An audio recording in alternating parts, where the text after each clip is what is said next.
Hoy tenemos una pregunta que está moviendo el panorama internacional. ¿Donald Trump ahora va por Cuba? Porque sí, después de la captura del dictador Nicolás Maduro, el presidente de Estados Unidos está poniendo su atención directamente sobre La Habana.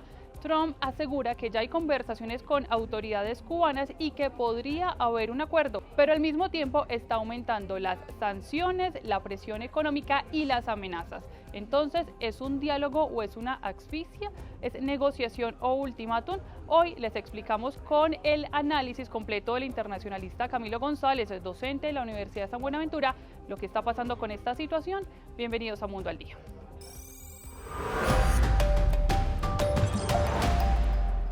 Todo comenzó este domingo cuando Donald Trump declaró desde Florida que ya inició contactos con Cuba. Well, Cuba is a failing nation. It has been for a long time, but now it doesn't have Venezuela to prop it up. So we're talking to the people from Cuba, the highest people in Cuba, to see what happens. I want the people that came here that were horribly treated by Cuba to be taken care of, to be able to go back and do what they have to do. Esto ocurre en un momento muy delicado porque desde la captura de Nicolás Maduro el pasado 3 de enero, Trump ha cambiado de foco, primero Venezuela y ahora Cuba. Cuba no confirmó ni negó estas declaraciones, estas conversaciones directamente, pero sí publicó un comunicado diciendo que está dispuesto a un diálogo respetuoso con Estados Unidos. Incluso propuso renovar cooperación técnica en temas como la lucha contra el terrorismo, el lavado de dinero y el narcotráfico y la ciberseguridad. Pero ojo, semanas antes el presidente cubano Miguel Díaz-Canel había dicho que no existía ninguna negociación en curso. Entonces, ¿qué está pasando realmente con estos dos países? Trump no solo habla, también actúa. Firmó un decreto para imponer aranceles a los países que vendan petróleo a Cuba, diciendo que la isla es una amenaza excepcional. Y además ya cortó el suministro de petróleo venezolano hacia Cuba. La Habana respondió con fuerza: no albergamos bases militares extranjeras y rechazamos ser catalogados como una amenaza, pero Estados Unidos sospecha que China podría tener una base de escuchas allí en la isla. Y en medio de todo esto, México anunció que enviará ayuda humanitaria a Cuba mientras pide a Washington claridad sobre estos aranceles. El gobierno cubano acusa a Donald Trump de querer asfixiar a su población, porque Cuba atraviesa apagones constantes, falta de combustible y una crisis económica severa. Y Trump, junto a su secretario de Estado Marco Rubio, no oculta su objetivo: propiciar un cambio de régimen allí en La Habana. Las tensiones incluso se han visto en las calles. El encargado de negocios de Estados Unidos en Cuba, Mike Hammer, fue insultado durante una visita a Trinidad y en redes circularon videos donde cubanos gritaban "asesino" abajo el bloqueo.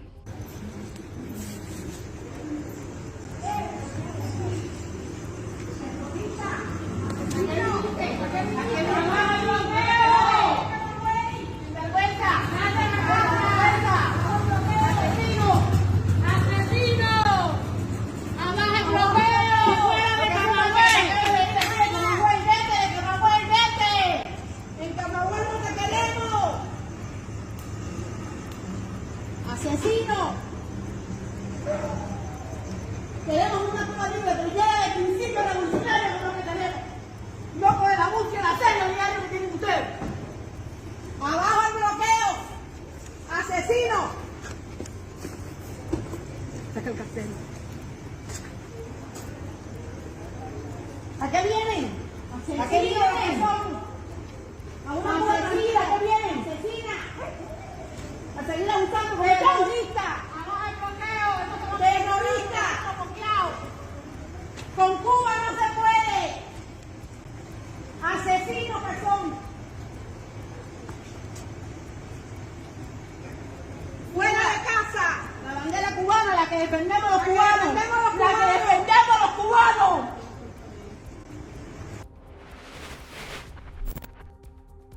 Para entender lo que realmente está ocurriendo, hablamos con el internacionalista Camilo González, docente de la Universidad de San Buenaventura, y esto fue lo que nos explicó. Donald Trump ha decidido ciertamente cercar a Venezuela, llevar una política de máxima presión en la cual el régimen castrista se vea obligado a negociar so pena de obtener una serie de consecuencias mucho más desastrosas si no llega ciertamente a un acuerdo con los Estados Unidos. Esto quiere decir que Donald Trump está aplicando una política de máxima presión, o negocian o vienen consecuencias peores. Esto pues ciertamente tiene unas implicaciones indirectas que tienen particularmente su asidero en dos países, que es en el caso por ejemplo de Venezuela y en el caso de México, que han sido ciertamente los países con mayores exportaciones de petróleo hacia la isla. Aquí viene un punto clave. Cuba depende del petróleo que llega desde aliados como Venezuela y México. Trump lo sabe y por eso aprieta por ahí. Para el analista, esto es una continuación del escenario venezolano. Trump primero golpeó a Caracas y ahora sigue con La Habana. O sea, el presidente de Estados Unidos no espera que Cuba caiga mañana, busca una transformación lenta, interna y progresiva. Esto obviamente obedece al modelo que se ha visto implementado en Venezuela y es la idea de tener una secuencia, la secuencia de tener orden, rentas y finalmente una transición política. Así las cosas, Estados Unidos estaría aplicando un plan en tres fases: orden, rentas económicas y transición política. Ciertamente lo que busca Donald Trump es forzar que el régimen no necesariamente se desmorone, sino que paulatinamente vaya cambiando. Y esto pues obviamente obedece al modelo que se ha visto implementado en Venezuela, y es la idea de tener una secuencia. La secuencia de tener orden, tener rentas y finalmente tener una transición política. ¿A qué obedece esto? Donald Trump entiende que tumbar el régimen cubano no es fácil. Desmantelar un régimen de más de 60 años lleva tiempo y no se puede hacer de la noche a la mañana. Trump está aprovechando el momento exacto: crisis energética, protestas y dependencia petrolera. Por eso un poco hay un cierto timing, en el sentido de que Donald Trump empieza a aplicar esta serie de sanciones al petróleo que se exporta a Cuba, porque de alguna forma lo que busca es converger de manera muy oportuna dos cosas. Por un lado, que hay muchas protestas por los cortes energéticos, pero por el otro lado, de que ciertamente la gran debilidad del régimen cubano es que depende de estas exportaciones energéticas. Y Estados Unidos no solo mira a Cuba, mira a China y a Rusia dentro de la isla. Esto es muy importante. Puede haber apertura económica, pero no necesariamente democracia, y así lo explica el analista Camilo González. Por otro lado, hay que decir que ciertamente esta estrategia responde a un marco ideológico. ¿En qué sentido? Cuba, desde la revolución del año 1959, pues ha tenido nexos muy importantes con potencias extrahemisféricas. ¿Qué quiere decir esto? Con la Unión Soviética, ahora Rusia, y ciertamente con China. Estos países ciertamente han sostenido el régimen en periodos, digamos, tanto de bonanza como de escasez, particularmente el periodo de 1990, como lo que se conoce como el periodo especial, en el cual pues obviamente, a pesar de las fuertes crisis económicas que vivió la isla, el gobierno, el régimen sobrevivió. Ahora lo que estamos viendo es que ciertamente China y Cuba están de alguna forma negociando un modelo de transición económica. Esto implica una liberalización más no una democratización. Es un poco calcar el modelo chino. Incluso Rusia también se ha acercado a estas negociaciones tratando de hacer una suerte de economía oligopolizada. ¿Qué quiere decir esto? Que una serie de pluralidad con pocos actores que obviamente controlan el mercado, pero que eso de alguna forma lo que haría es descentralizar el mercado del control del Estado cubano.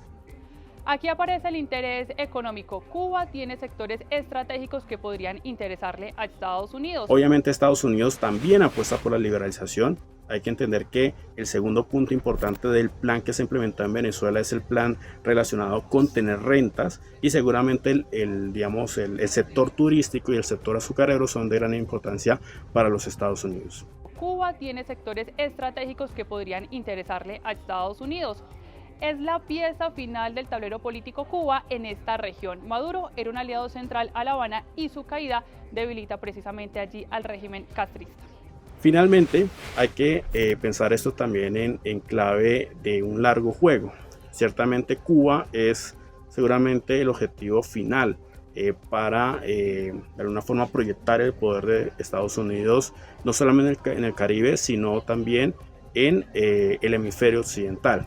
En ese punto no solamente se ha quedado con capturar a Nicolás Maduro, extraerlo, quitar una ficha del castrismo. Hay que reconocer que ciertamente Maduro respondía mucho más a los intereses de Cuba que lo que puede de alguna forma representar otros elementos del régimen autoritario en Caracas. Trump ahora va por Cuba, todo parece indicar que sí, pero no con una invasión, sino con presión económica, sanciones energéticas, aislamiento internacional y una estrategia gradual para forzar cambios internos. Cuba enfrenta su momento más difícil en décadas, sin Venezuela, con crisis energética, con Rusia y China jugando su papel y con Estados Unidos presionando como nunca. ¿Habrá acuerdo o habrá transición o habrá más confrontación? Esto apenas comienza.